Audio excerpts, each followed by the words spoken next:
Magandang araw sa inyo mga banateros at eto na nga binanata na ho ni Vice President Sara Duterte yung confidential funds ng Office of the President. Nako, masaya to.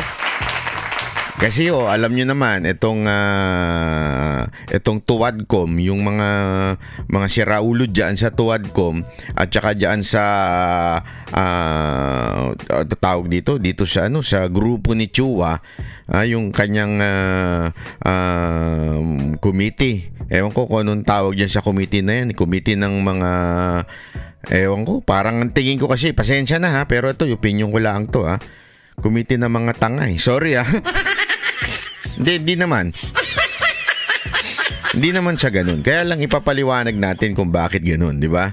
Kasi parang hindi nila talaga maintindihan kung anong ibig sabihin ng confidential, no? Di ba? Kahit siguro elementarya, malamang alam na ibig sabihin ng confidential. Sila lang ata ang hindi nakakaalam ng confidential. Di ba ho? Anyway, kaya ako nasabing parang tanga, di ba? Committee ng mga tanga, ganun. Kasi hanggang ngayon, hindi pa nila maunawaan, dinidikdik pa nila pa ulit yung confidential. Aalamin pa nila yung birth certificate nung mga, alam na mo namang alias lang yung mga yun. Kung hindi ka naman... Hinaalala tuloy akong general na parang tanga rin. Hindi ko na sasabihin kung sino Sandali, sinisipon lang po ako, hindi po ako nagko-cocaine Nililinaw ko lang mo. Kasi alam mo naman dito sa Japan, medyo malamig na. Sinisipon lang ako Baka naman makasabihin ninyo, sumisinghot to ako. Hindi ho. Anyway, gayon na nga po. Ito ho. Papaliwanag ko lang natin ng maigi para mas maunawaan pa natin. Ano ba ibig sabihin kasi niyan? Ano ba nangyayari dyan sa kamera? Bakit ba ganyan yung mga congressman natin? Ano ba nangyayari dyan? Bakit hanggang ngayon hindi pa makalet go dyan sa lintik na confidential funds na yan? Eto papaliwanag na ho natin. At mapapaliwanag po natin ito mismo nang galing sa ating Vice President, which is paulit-ulit na po natin itong sinasabi. Paulit-ulit na natin itong pinapaliwanag. But this time, nanggaling na po mismo kay Vice President Sara Duterte. At dito, may pitik po siya sa Office of the President pagdating sa confidential funds. Kaya panoorin nyo hanggang dulo. Maganda itong paliwanag natin dito at yung press ko na ito na ginawa ng Office of the Vice President. Pasok. Ma'am, you already mentioned that your lawyers are prepared to answer the impeachment cases, but the opposition groups who have filed the complaints against you are accusing you of being evasive in your answers in the alleged corruption and misuse of millions of confidential funds. Ma'am, baka you can offer an explanation also to taxpayers how kung above board po pa talaga yung paggamit nitong mga confidential funds para matapos na rin, ma'am, yung question once and for all. First of all, your question is wrong, Ikaw talaga, kung sino ka man, Feeling ko taga News 5 yung nagtanong. Kasi alam mo kung bakit mali ka agad Para mo na kagad sinasabi na ang sinasabi ng taong bayan negative itong tungkol sa confidential funds. Alam mo, madam, kung sino ka mang nagtanong, ikaw lang at saka yung mga kasamahan mong pinklawan at kasamahan mong mga ewan ko kung ayoko na lang sabihin, pero kayong mga gag na nga madagdagan pa.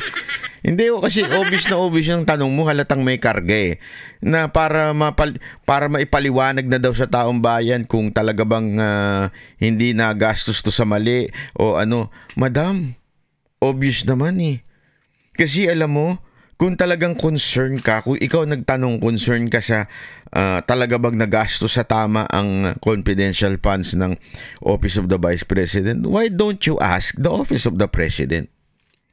Which is how many times more than the confidential funds of the Office of the Vice President? Yung Office of the President, billions. Di ba ho? I think it was 2.9. I stand corrected yesterday. I think sinabi ko 4.5 kasi yun nakita ko sa unang balita. Pero napalitan na pala nung nag-usap dito sa itong dineliberate yung budget. Naging 2 plus 2.9 or almost 3 billion. Almost 3 billion na budget ng Office of the President compare sa how many millions lang ng Office of the Vice President. So anong ibig ko sabihin nun? If you are really concerned kung nagagamit ba ng tama ang confidential funds, dapat tinanong mo din ng Office of the President. Tila ang dating nito, itong maliit pa ang tinatanong at dinidiktik ng inyong channel. Unless, alam mo na, unless kayo ay bahagi ng Jukebox Media. Ako'y nagtatanong lang. Kasi alam mo, matagal na po yung alam natin sa mundo na ito eh. Meron tayong tinatawag na Jukebox Media. Ano ibig sabihin ng Jukebox Media? Yung pag hindi mo hinulugan, hindi yan tutugtog. Hindi yan kakanta. Alam mo, ewan ko kung inabutan pa po ng mga kababayan natin yung jukebox. Yung jukebox po mga kababayan, hindi po yan mga records or mga plaka na nagpapatawa ha. Yun lang ang tawag doon, jukebox, hindi po jokebox. Para lang malinaw, baka mamaya sabihin niyo di ba yan yung nagpapatawa na box? Hindi po jukebox, hindi po jokebox. Jukebox po ha. Linawin lang po natin. Tuloy. Pasok. Yes, ma'am. I'm not being evasive. If you are referring to the to the budget hearing and the hearings in the House of Representatives. Bakit naman, ma'am? Why did you say that you are not evasive? Di ba sumasagot-sagot ka? Yan agad yung tirada ng mga tanga di ba? Yung mga tatanga-tanga mga vlogger, lalo na yung mga bayarang puro naman tagyawat. Ang laki-laki ng kita nung vlogger na yun, ano? Mantakin mo, budget nila, may umami na, di ba? Ang laki-laki, talagang Hindi, pero hindi niya mapagawa yung pagmumukha niyang bakbak na talaga. Banot mo, kala mo naman kapogi. Makabakbak naman, hindi. Kasi parang mas parang hulaan nyo na lang kung sino yung tanso vlogger na bakbak na yung muka. Ang dami-dami naman pera. Ang dami-dami naman yan natatanggap na pera. Ang laki-laki ng budget nila. Ba't di siya magpabelo? O kung gusto mo mas maganda, Icon Clinic. Uy. Hindi po yan. Hindi po ako binabayaran ng Icon Clinic. Talagang maganda lang po sa Icon Clinic. I'm not being evasive. I am not answering. Yon. I am not being evasive. I am not just answering. Why? Bastos pala kayo, madam, kung ganun. Why are you not answering? It is a Senate, it's a hearing, di ba? Hearing yan, ba't di nyo sinasagot? Bakit ba kayo hindi sumasagot? Yun ay kabastusan. That's being evasive. Di ba sabi nga ni yung laging high blood, yung si Hercules. Mali Hercules. Si Incredible Hulk. Kilala nyo ba si Congressman Hulk? Yung lagi na lang galit. That's evasive. Mga ganun-ganun yun, Brad. Pagka, ewan ko, ano kaya, kalahi kaya ni Incredible Hulk yun? That's evasive. You wanna mag-contempt? Yung English pa nun. Bastos pala kayo, hindi kayo nasagot. Bakit ba kayo hindi nasagot? Ano ba ang dahilan? Bakit hindi nyo siya nasagot yung mga tanong ng congressman? Pasok! Questions because they have no authority to ask confidential questions. I am answering questions about the use of the money in the Commission on Audit, and there is you ask the Commission on Audit if there was anything at all that they can say or see that we are not cooperating with the audit. Nagigets din niya. I am not answering because it is confidential funds. In other words, you have no authority over the confidential funds. The only authorized department o authorized, sabihin na natin na group or branch in the government, yung COA. Kaya nga sabi ni VP Sara Duterte dito, the challenge is, why don't you ask COA if we are not cooperating? Ang sinasabi lamang po ni VP Sara Duterte, let's do it the right way. And the right way is you do not have the authority to ask confidential questions. So don't be stupid. The only authorized agency to question confidential funds ay walang iba kung hindi ang COA. Anak kayo ng COA 'di ba? So, sabi nga niya, tanungin ninyo ang COA, are we not cooperating with them? 'Di ba? Simple Kaya nga sabi ko sa inyo, hindi nyo kayang paikutin si VP Sara Duterte. Abogado yan. Ilagay natin sa tama, ika nga. Kahit alam nyo mga kababayan, hindi lamang po siya nagsabi niyan. Marami na po, kahit si Ping Lacson, lahat ng mga nagsasabing, ang confidential funds, hindi yan tinatanong. In the first place, if you think na itong tao na ito ay hindi katiwa-tiwala, itong departamento na ito o itong ahensya ng gobyerno na ito ay hindi katiwa-tiwala at may trust issue kayo, in the first place, hindi nyo dapat binigyan ng confidential funds. But if binigyan nyo ng confidential funds, ibig lamang pong sabihin nun, may tiwala kayo na magagamit po yun at hindi ninyo pwedeng questionin. Ibig sabihin, you have no authority to question. It's either you give us and trust us or don't give us at all. Huwag nyo na ibigay sa amin, di ba? The only agency that can question confidential funds ay ang COA. Itanong ninyo, diniscuss na po natin yan ng isang araw, na ano po ba kinliro ng COA ang Office of the Vice President tungkol sa budget. Kinlaro na po nila yan at sinabi nila above standard, international standard niyang ginamit nila para sabihin na ito po ay walang bahid ng dungis, ika nga. Walang bahid ng korupsyon, walang bahid ng lahat ng ginawang ng Office of the Vice President ay nasa tamang format, nasa tamang paraan. So, walang problema. Ang problema ho kasi talaga dito, yung kamera. Yung kamera po kasi, nagagaling-galingan, lalo na po yung si Chua. Alam mo kasi, Chua, ito advice ko lamang sa iyo, Chua. Diba, sabi nga ni VP Sara Duterte, hindi po ako nagsabi sabi ni VP Sara Duterte, may pa-sorry-sorry ka pa daw kasi udutusan lang kayo, something like that.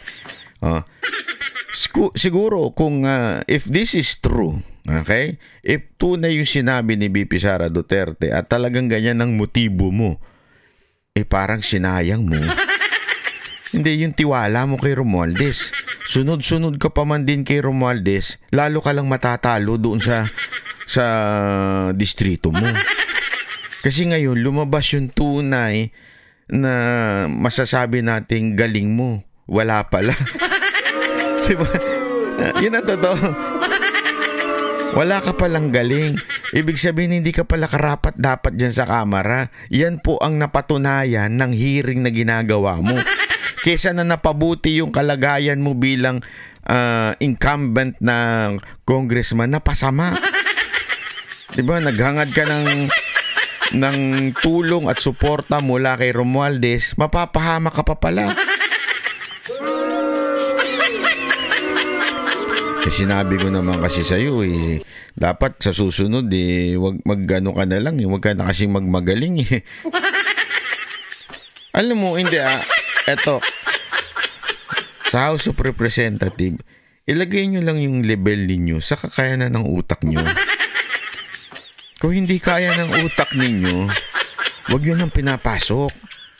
Wag yun ang pinapasok. At saka don't ever challenge yung mga katulad nila VP Sara Duterte na veterano na ho sa pagdating sa pamamalakad. Tandaan ninyo, ang mga LGU may confidential funds din po yan. Matagal na pong meron pong confidential funds yan. Alam po niyan ang tama at mali. Alam po niyan yung legal at illegal. Ngayon, kayo mga bagito dyan na nagagaling-galingan, tigil nyo na yan. Kasi mapapahamak lang kayo sa ginagawa ninyo. Nagmumukha lang kayong tanga. So it is wrong to say that I am evasive. I am definitely not answering questions about the use of the fund, about confidential funds, because it pertains to national security and the lives of the people involved in intelligence operations. Gets ninyo? 'Di ba? Kaya nga may confidential funds eh. Tingnan ninyo ha. Pansinin ninyo. Bakit hindi nila paulit-ulit yung confidential funds na yan? Tapos ngayon may impeachment na alam nilang hindi yan papasok.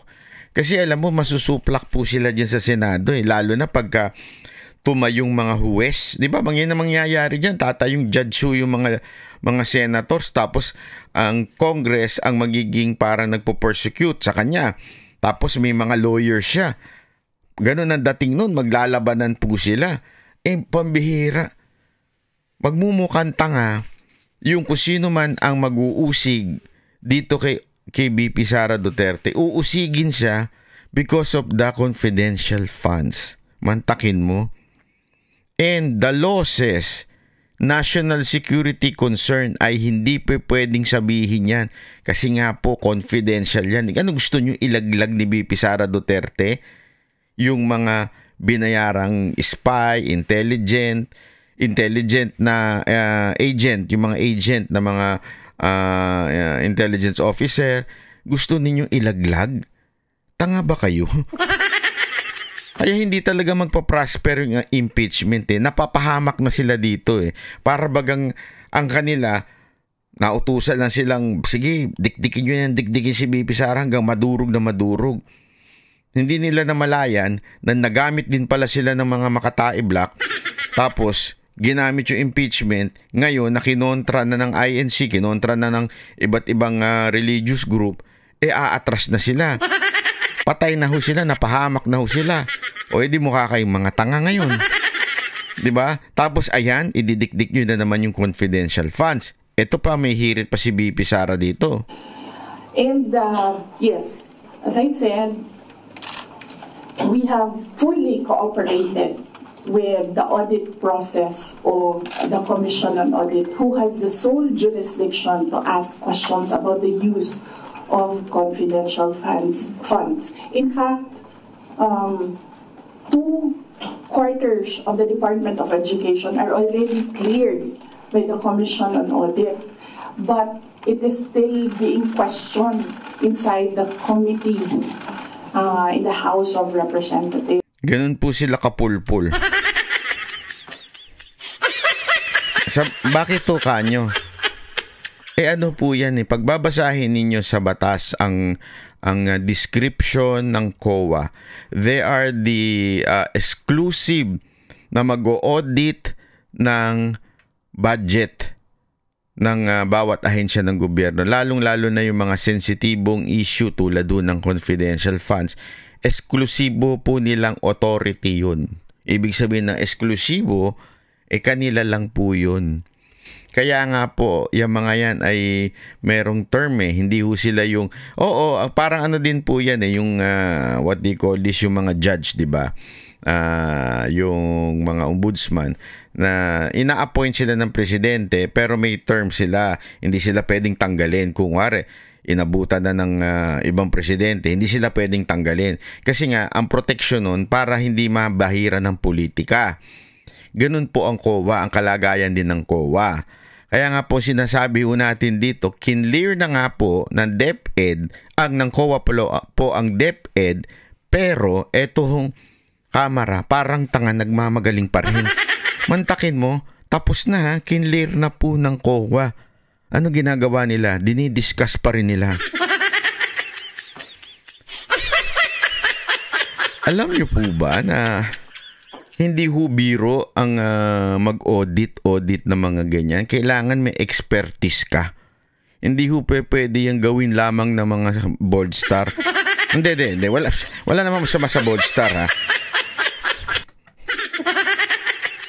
Pero hindi ho pwedeng ganun-ganun lang yun. Dapat po ang gumagawa talaga niyan, yung merong kaalaman at meron talagang expertise pagdating sa audit. Kaya nga inatasan ng COA. Tapos pakikialaman ninyo mga congressman na naboto lang naman kayo dahil tinulungan kayo ni Yorme. Yung iba dyan, di ba? Hindi, sa totoo lang yun na sinabi sa akin ni Yorme. Tanong nyo kay Yorme. Kung hindi daw niya pina-atras yung congressman doon sa district na yon kasi parang I think tumakbo atang something sa ibang posisyon. Kung hindi daw parang sinabi ni Yorme na ibigay ano na yan, kay Chua na si Chua na ang tumakbo dyan, hindi daw magiging congressman yan eh. Oo, sa bagay, yung ganyan mong klaseng abilidad, hindi mo kakayanin. Hindi mo kakayanin ng Maynila kung hindi ka tinulungan ni Yorme. Totoo lang. Ngayon, akala mo siguro sa pagsisip-sip mo kay Romualdez, mananalo ka. Kasi susuportahan ka. O sige. Ayun ang nasa isip mo, di bahala ka. Pero ang nangyari, lalo ka lang nasira sa taong bayan. Yan ang totoo. Kayo mga taga District 3, ginaganito ang mga Duterte. Gusto nyo? Tapos ginanyan pa si Mayor Isko Moreno. Gusto niya ibalik yan dyan? Hindi, eto mga taga-district, makinig kayo sa akin. Eto, kung gusto ninyong bumalik yung pamamahala ni Yorme dyan sa Maynila, yung bilis kilos maayos na Maynila, ilagay nyo yung mga tao niya.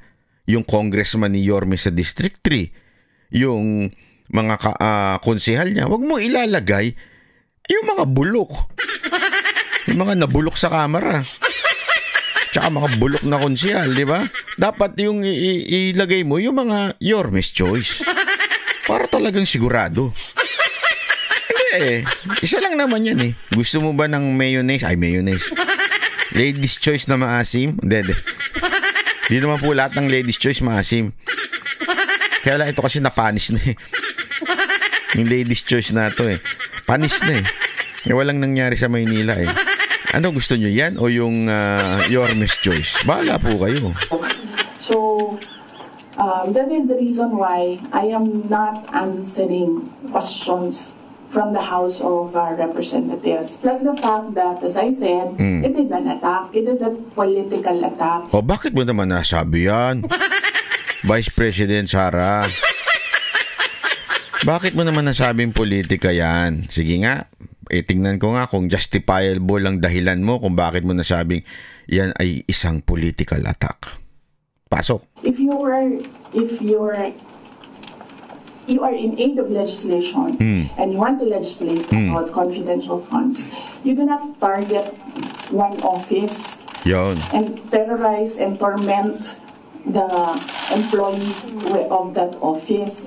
What you do is you do a sampling, a random sampling of the offices who have confidential funds. Why not call the office of the president who has billions and billions of confidential funds if you want to legislate about confidential funds? So that shows. Ayan na po ang pitik ni VP Sara Duterte. Ang ganda ng paliwanag niya eh.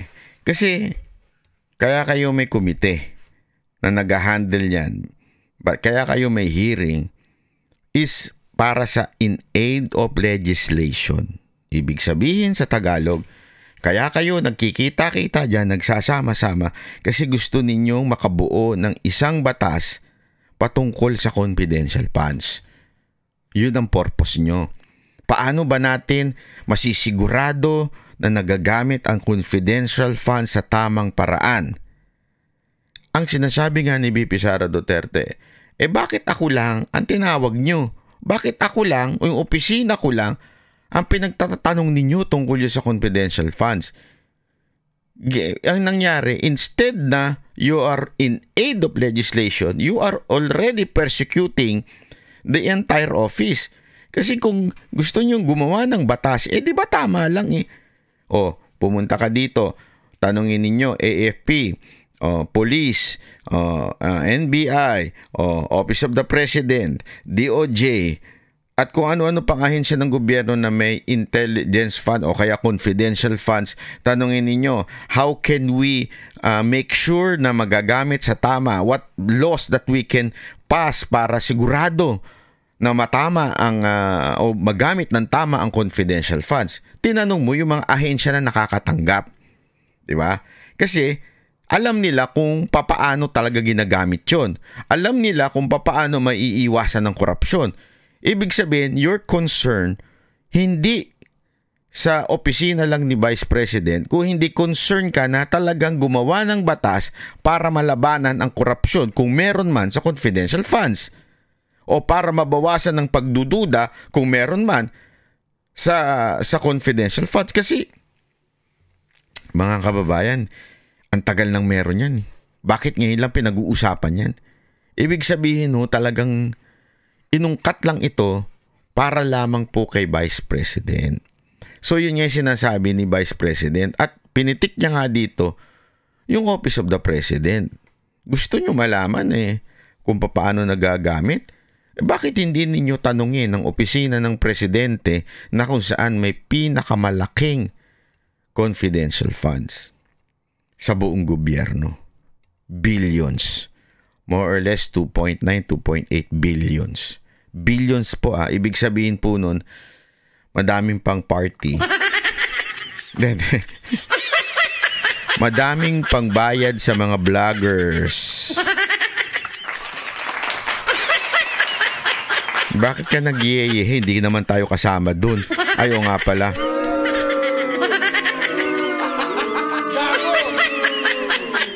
Diba? Marami nang panggagamot yung baku-bakong vlogger ng pagmumuka.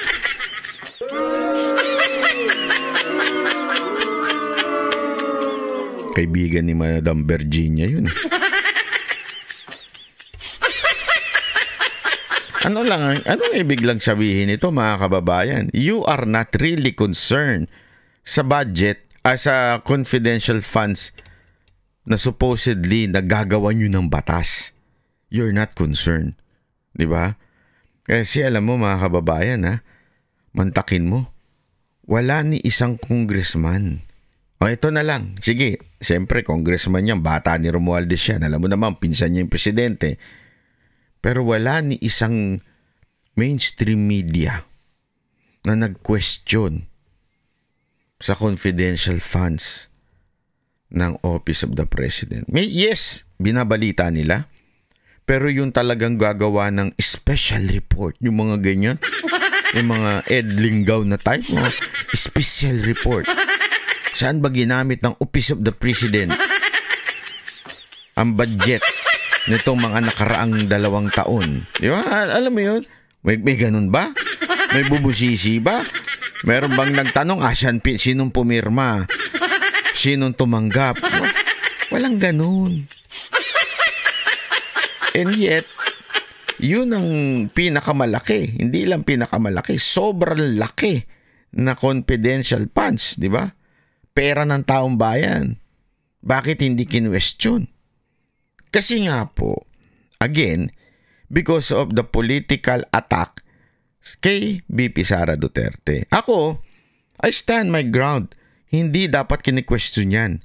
Even sa Office of the President, OBP, AFP, confidential funds yan Kaya nga sila may ganyan, meron silang hawak na pondo para to make sure mabilis nila mapalakad yung gusto nilang naisin. Kaya hindi ko kini-question yung confidential funds ng Office of the President. Ang kini-question natin dito, mga kababayan, bakit ito lang ang tinatanong ng Kamara, yung Office of the Vice President? Kung talagang interesado sila magpasa ng bill, sana tinanong nila lahat. Sana inimbitahan nila lahat na nakakatanggap. So ibig lamang pong sabihin, hindi talaga ang dahilan ay para makagawa ng batas tungkol sa confidential funds. Ang talagang dahilan lang ay para usigin ang ating Pangulo. Kasi gusto ko na, inip na ako. Sino ba may gusto niya maging Pangulo na to si VP Sara Duterte? Hindi, kasi gusto ko na siyang tawaging President Sara Duterte, di ba? Grabe. Ang sarap. Sana malapit na. Hindi, alam nyo kasi ganyang katindi yan eh. Mamaya may kikwento pa tayo sa susunod pa natin mga video na hanggang ngayon binubudol pa rin tayo ng mga Marcos, ha? Unya, kikwento ko sa inyo. Pero ngayon, ito muna ang pag-usapan natin. Yung confidential funds na pinitik na ni VP Sara Duterte. If you're questioning me, why are you not questioning the office of the president? Yun. That they're singling out the office of the vice president. And I really feel that it's very disrespectful to the office of the vice president. That is also why when they... Take note, disrespectful to the office of the vice president. Hindi niya nga sinabing disrespectful to me. Disrespectful sa office of the vice president because you are singling out yung opisina na yan. Ask that I respect their process. You know, respect begets respect. So if they want respect, they should first respect the office of the vice president. That is what I was saying, that they don't like me. They don't like my person. They don't like Inday Sara Duterte, but they have to respect the office of the vice president. Yun, ang ganda nun. If you don't like me, if you don't like Sara Duterte, you have to respect the office. Diba? Yun yung maganda dun eh. Bakit tuka nyo? Ha? Ito mga kababayan, ito ay matagal lang ginagawa. Pag deliberation ng budget, lagi yun yung tatandaan ito, ha? Ang bilis lang ipasa. Pagka Office of the President, Office of the Vice President, even in the time of PRRD, wherein from the very start until to the end, talagang todong oposisyon ng Vice President na si Leni Robredo. And yet, there is courtesy given to the office of the Vice President pagdating sa budget. Mabilis lang. Wala pang oras sa ata na tinatagal, pinapasa na kagad ang budget. I-google nyo yan. Google ninyo yan. Makikita ninyo ang bilis. Daming ang nagre-react na dun eh. Bakit daw hinahayaan ng ganon? Kasi ganon ang ganon si Pangulong Duterte. Oo, kontrain mo ako. Lalabanan kita. Pero yung opisina, re-respetuhin ko. So, kung ano yung courtesy binibigay sa opisina, ibigay dapat sa'yo. As a matter of fact, ilang beses yan eh. Sigurado ako, alam nyo ng mga Duterte supporter. Maraming nagtangkang gumawa ng impeachment complaint kay Leni Robredo. Pero every time na nakakarating kay Pangulong Duterte, lagi niya sinasabi, stop it. Di ba? Lagi niya, stop it. Parang siya na niya ni Pastor Kibuloy na pag siya na stop it, talagang stop eh. Stop it guys. Hindi totoo, yun ang sabi ni Pangulong Duterte, diba? Stop it guys. Patapusin niyo yan si Vice President Leni Robredo dahil binoto yan ng taong bayan. Respect the office. Yun eh. Yun ang lagi sinasabi ni Pangulong Duterte. Pero ngayon, wala talaga. Mga bastos, mga buwakan ng inang bastos itong mga nasa kamera. Walang galang. Kaya hindi kayo dapat galangin. Yun ang katotohanan. Yun ang ibig sabihin ng bagets is bagets. Kasi baka akala nung isa bagets eh. Alam mo naman si Mr. Google, si Congressman Google. Utak nun sadsad eh. Baka isipin niya, bagets? Hindi naman ako kasama sa bagets ah. Hindi ako part ng bagets ah. Ang ginagawa ko mga X-ration.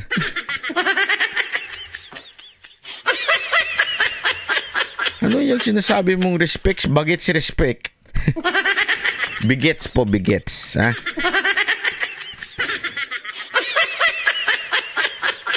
Hindi, yun lang kasimple yun eh. Kaya kayong, wag yun ang expect, kayo mga congressman, nagalangin namin kayo. Kasi hindi nyo nga ginagalang yung opisina ng Vice President eh. So wag yun nang expect na kayo ay gagalangin namin, ha? Na gusto nyo ginagkagalang-galang ang tawag siya. Hindi kayo kagalang-galang, kagulang-gulang po kayo. Nanggugulang kayo eh. Hindi, walang biro. Anong mas bagay, mga kababayan? Kagalang-galang o kagulang-gulang? Pag ako kaya na gano'n, na imbitahan sa kamera, no? Tapos tawagin kong kagulang-gulang. Kagulang-gulang na Mr. Chair. Makontempt kaya ako. Ano pa naman itong mga natin, mga congressman, mga pikon, hindi ba? Mantakin mo, pinag-iinitan yung mga vlogger. Sabi lang, ang mga vlogger, mga ganyan, kailangan yan isubpina, anuhin ng NBI. Puta eh. Sorry ha. Bakit kayong mga congressman iyakin, ano? Hindi, ang lakas niyo mambuli. Ang lakas niyo mambuli dito kay Vice President Sara Duterte. Pero kayo napaka ninyo. Iyakin ninyo. Bigyan ko isang halimbawa. Gusto niyo halimbawa ng isa pang iyakin, ha? When I say iyakin, not the literal iyakin, ha. Linawin ko lang. Iyakin in a sense na ang bilis nilang, bigyan ko isang halimbawa. Etong congressman na ito, si Sam Versosa. Si Sam Versosa po, okay? Punta tayo ng konti dito. Pag titignan nyo sa TikTok, ang lakas niya makabanat kay Yorme. As in, kaliwat kanan yung boxing na binibitaw niya kay Yorme. Ang kaliwat kanan niya binabanatan si Yorme. Akala mo ang tapang-tapang. Akala mo papalag. Yung totoo eh. Ang tapang mong tao ka eh. Tapos, pinuna lang kita, nagdemanda ka sa akin. Wala ka rin sa hulog, brad eh, no? Hindi, yung totoo, Kong. Ito wala ka sa hulog. Alam mo kung bakit? Magbasa ka kasi ng Supreme Court decision. Unang-una, ang public servant, hindi dapat yan balat sibuyas. At basahin mo rin yung paliwanag ng Supreme Court sa actual malice. Para alam mo. Kasi ang problema sa'yo, ang lakas mo makabanat, pero pag ikaw ang binanatan, which is, public official ka eh. May karapatan ng bawat Pilipino dahil kami ang nagpapasahod sa'yo. Kaming mga Pilipino nagpapasahod sa'yo. So pwede ka namin banatan in line with your work. And lahat ng banat ko in line with your work.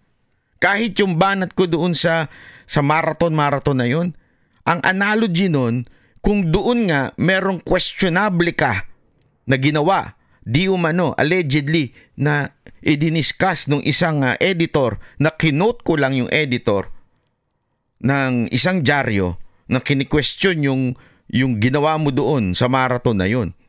Kung questionable ka doon, ang relationship nun, ang analogy nun, questionable ka rin pag namuno ka. Tama, mali? Tapos bigla ba pipikong ka, tapos magdedemanda ka? Ano ka? You do not... Alam mo mga kababayan, kayo mga taga Maynila, kung iboboto nyo si Sam Versosa dahil lang sa pinamimigay niyang spam ba yan? Ano pinamimigay niya? At saka yung pautot niya na binibenta niya yung kotse niya para mabigyan kayo ng mga ayuda o bigay, ganon. Mga nakikita natin sa TikTok na para daw maitulong niya, ganyan. Pambihira. Nadinig ko na yan, brad eh. Alam mo sa ko narinig yan? Doon sa mga presentation ng mga networking. Ay, nga pala, ano ka pala doon, ano? Boss ka nga pala doon. Di ba? Yung style mo, bulok na. Ako, nagtatanong lang ako, yung style mo ba sa networking mo? Kung paano ka yumaman dyan, yan din ba ang style na ginagawa mo ngayon dyan sa Maynila? Ano ba yung ginagawa? Kasi ganito yan, para lang malaman ninyo. Sa networking po kasi, mga kababayan, di ba? Bibili ka ng produkto, tapos may mga binary, basta may percentage ka makukuha pag nakabili ka ng produkto. Oh, that's legal. No problem with that. That's legal. Alam ko yan eh. Legal yan eh. Kasi kung walang product, yan ang illegal. Recruitment ang kita dyan. Bawal yan. Di ba? Pero pagka may product, legal yan. Kaya nga po, matik yan. May product yan. Lahat ng networking may product. O, babayad ka ng ganitong amount, bibigay sa'yo itong ilang kape. Ganon. But one thing is for sure. Overpriced ang mga produkto. Karamihan dyan. Overpriced ang produkto para yung kinita dun sa produkto na yun, pwede pang ibigay pagka nagkaroon ng per yan. Parang ganun yan eh. Yung mga networking. Tapos, para, alam mo yun, para masabi mong kumikita ka, andyan na, i-encourage kayo yung mga. Ito pangkalahatang networking po ito. Hindi ko po sinasabing ito yung networking ni Sam Bersosa ha. Pangkalahatang networking po ito. Sa networking, ganyan na yung itutulak ka ng mga leaders, yung mga upline mo, itutulak ka na bumili ka ng kotse. Tapos yan ang gamitin mong pagmamalaki mo. Diba? Pag malaki mo yung kotse na yan, nakabili ka ng bahay. Hindi ko ma-imagine dati akong security guard, nakabili ako ng bahay.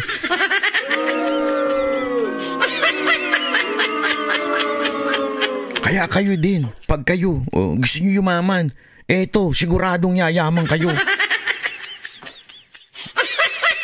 Basta pagtiyaga lang kayo. Wala namang trabahong madali. Lahat marireject ka, pero meron din mabibingo din dyan.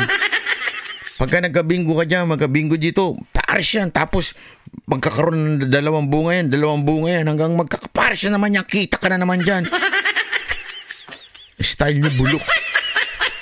Tapos pagka nakakita ka na, kumita-kita ka na dyan, bumili ka ng second hand na kotse, yung sports car, tas ipagyabang mo, iparada mo sa harapan ng opisina. Tingnan mo na si Mang Kanor. Makabili ng kotse. Ikaw din. Kung gusto mo makabili niyan, kumuha ka ng 7 heads. Yung yung binibili yun, yung ganun. Ganyan ang style nila eh. Kaya nga nagtatanong ako dito kay Sam Bersosa. Yung style mo ba sa networking? Hindi ko alam kung anong style nyo dyan sa networking ninyo ha. Hindi ko alam. So yung style mo ba dyan, ganyan din ang klaseng pamamahalang gagawin mo sa Maynila? Yayaman din po ba ang mga taga Maynila pag nanalo kang mayor?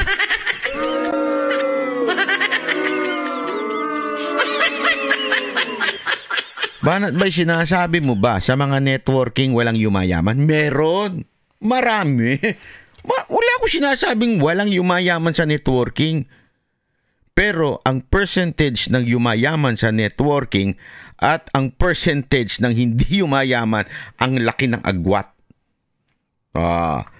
Hindi pinapakita yan. Hindi yan sinasabi. Pero ang daming nabubudol in a sense, hindi ko sinabing dinadaya. When I say binubudol is re-recruitin lang para bumili ng produkto, tas pababayaan na nung apply niya. So, ang nangyayari, wala.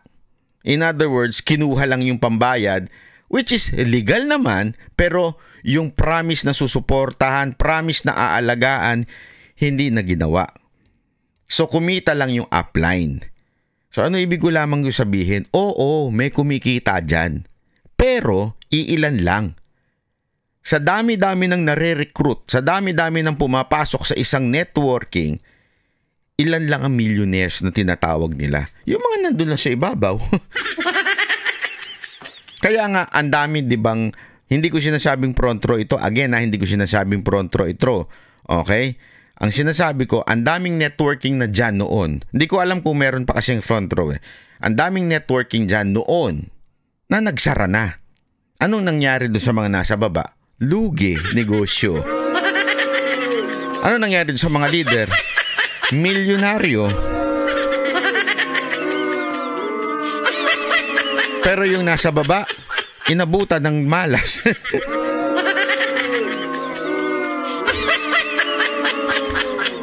In other words, mga kababayan, simpleng-simple lang ho ito. Hindi ko alam kung ganyan ang front row, kaya nga tinatanong ko yan ngayon kay Sam Bersosa. Kung ganyan din ba ang klase ng pamamahalang gagawin mo sa Maynila? Na may ilang yayaman, pero mas marami ang hindi patuloy na maghihirap. Kasi yun po ang simbolo ng sinasabi kong networking. Hindi ko sinasabing front row, ha? Yung ibang mga networking, ganun ang simbolo. Since you are part of this industry, Mr. Sam Bersosa, ganun din po ba ang gagawin mong pamamahala sa Maynila? Diba? Kasi kung ganun, paano na? Kaya nga sinasabi ko sa inyo mga kababayan, simpleng-simple lang. Etong si Sam Bersosa, kesa na magbago pag binatikos, kesa na ayusin yung kanyang buhay, 'di ba?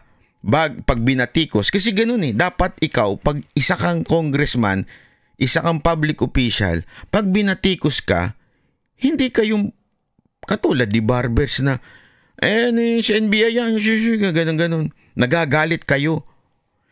In the first place, if you are a public official, you are our public servant. Sahuran namin kayo. Kami ang nagbabayad ng sahod ninyo.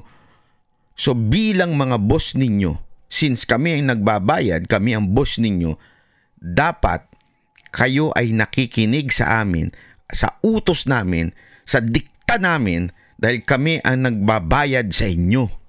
Tax namin ang pinambabayad sa inyo. So you should listen to us. Kaya nga si Pangulong Duterte, yun ang lagi sinasabi, you are public servant. Di ba? So may karapatan magreklamo mga Pilipino kung gusto nila. Yan ang katotohanan. Hindi, again I know there is a hangganan sa freedom of speech such as libel, mag-iimbento ka, magsisinungaling ka ng may malis, actual malis. Hindi, yun ang akin. Ang akin, pinupuna lang kita kung papaano ka mamamahala sa Maynila. Tapos mapipikon ka. Anak ka ng wewe. Ganyan ka ba?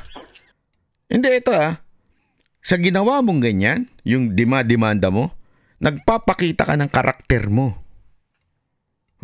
Ibig sabihin, napaka-sensitive mong tao. You are not right para maging isang leader.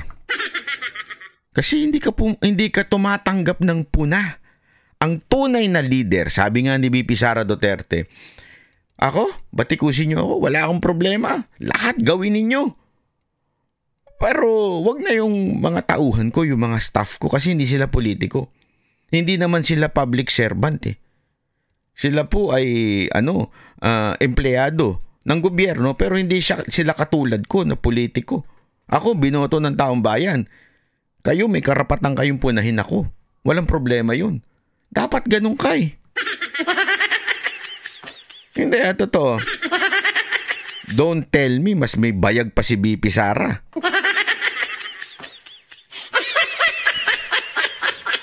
Kasi as a public servant, hindi ka dapat tawag doon, yung onion skin. Pambihira ka. Hindi ka pa nananalo ng mayor. Paano kung pinuna ka ng mga taga Maynila dahil sa pamamahala mo? Magagalit ka. Magsusumbong ka dyan sa... Ewan ko. Di ba ho? Ganun lang kasimple. Anyway, wala ka namang pag-asa manalo sa Maynila. Tindi ng pangarap mo, Brad. Hindi alam mo, siguro naisip nito ni Sam Bersosa. Siguro naisip niya, pag hindi tumakbo si Yorme, may pag-asa ako kay Lacuna kasi palpak. Di ba? Siguro, may slight. Siguro meron kang mga 30% of winning. Kung si Lacuna ang nakalaban mo. Kayong dalawa lang. Kaya lang, nung pumasok si Yorme, alam mo, lahat kayo nawala ng pag-asa . Kaya kung ako sa inyo, umatras na lang kayo para hindi kayo mapahiya ng tuluyan. ituloy mo na lang yung yung party list mo. Pambihirang party list yan. Alam mo anong pangalan ng party list niya? Game show. Ay, nakdang wewe, Hindi ko talaga maintindihan sa bayan natin, Pati ba naman yung game show, ginagawang party list? Pangalan ng game show,